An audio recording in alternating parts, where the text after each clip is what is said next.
Un paso histórico que dispara tantas alarmas en algunos países del norte de la Unión Europea como alienta esperanzas en los del sur.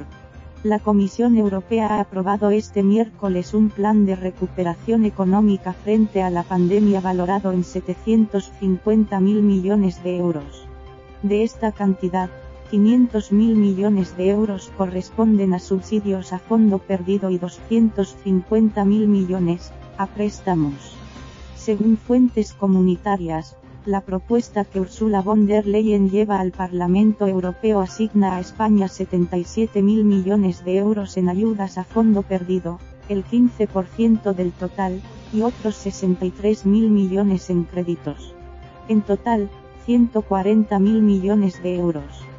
Por primera vez en 60 años, el plan llevará al club comunitario a endeudarse masivamente en los mercados financieros. Y, sobre todo, por primera vez en la historia de la UE, transferirá una parte de esos recursos en forma de subsidios a fondo perdido hacia los países más golpeados por una crisis tan inesperada como devastadora.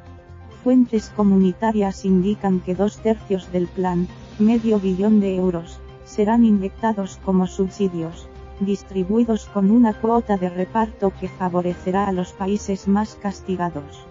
El resto, 250.000 millones de euros, serán distribuidos como préstamos, sin cuotas por países, pero con salvaguardas para garantizar que ningún socio absorbe demasiado en detrimento del resto. La presidenta de la Comisión Europea, Ursula von der Leyen, ha hecho público el proyecto a las 13:30 del mediodía ante el Parlamento Europeo.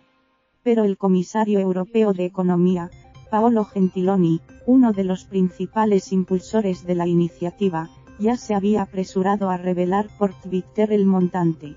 La Comisión propone un fondo de recuperación de 750.000 millones que se suma a los instrumentos comunitarios ya lanzados.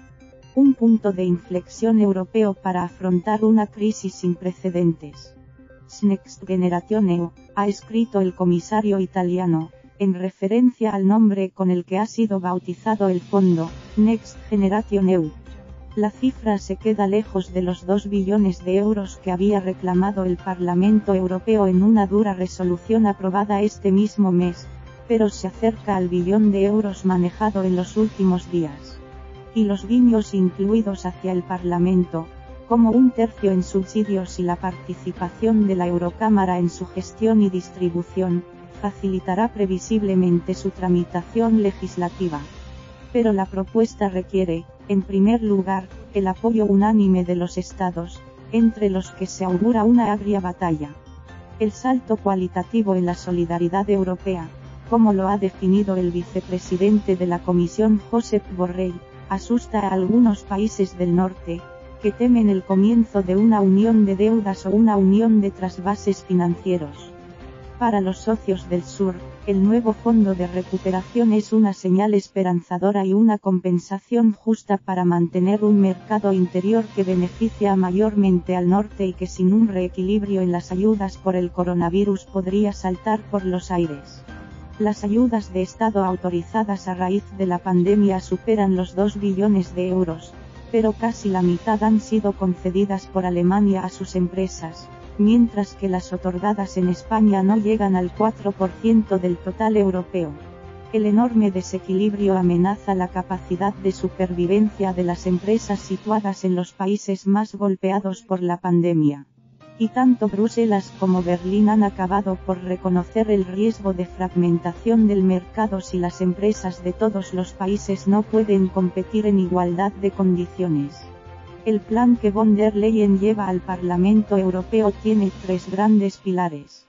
El primero, que concentra el 80% de las partidas, se centra en inversiones y reformas y se divide en 2 partes. Primero, un fondo de resistencia y recuperación para sufragar reformas e inversiones identificados en el mecanismo de vigilancia del semestre europeo, que contará con 560.000 millones de euros, 310.000 millones en ayudas y 250.000 en préstamos. A ese instrumento se le añade un complemento al Fondo de Cohesión, llamado REACT-EU, de 55.000 millones de euros, disponible este mismo año y que tendrá en cuenta sobre todo el impacto de la crisis.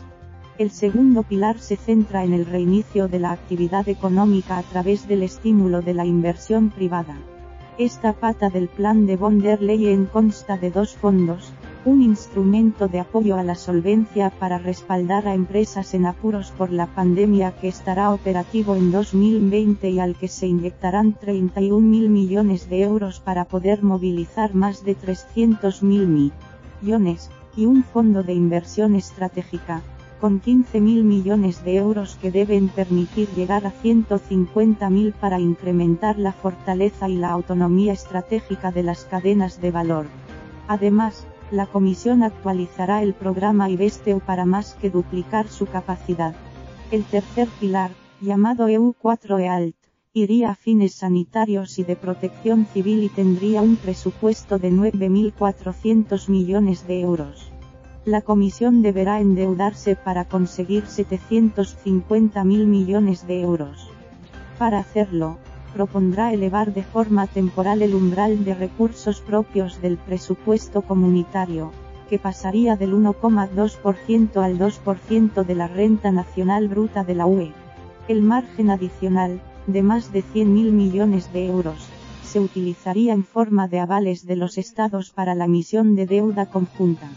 Bruselas propondrá a los países amortizar esa cantidad y devolver los intereses con un conjunto de impuestos propios, la tasa al carbono en frontera, los derechos de emisión, la tasa digital o un impuesto a las grandes corporaciones.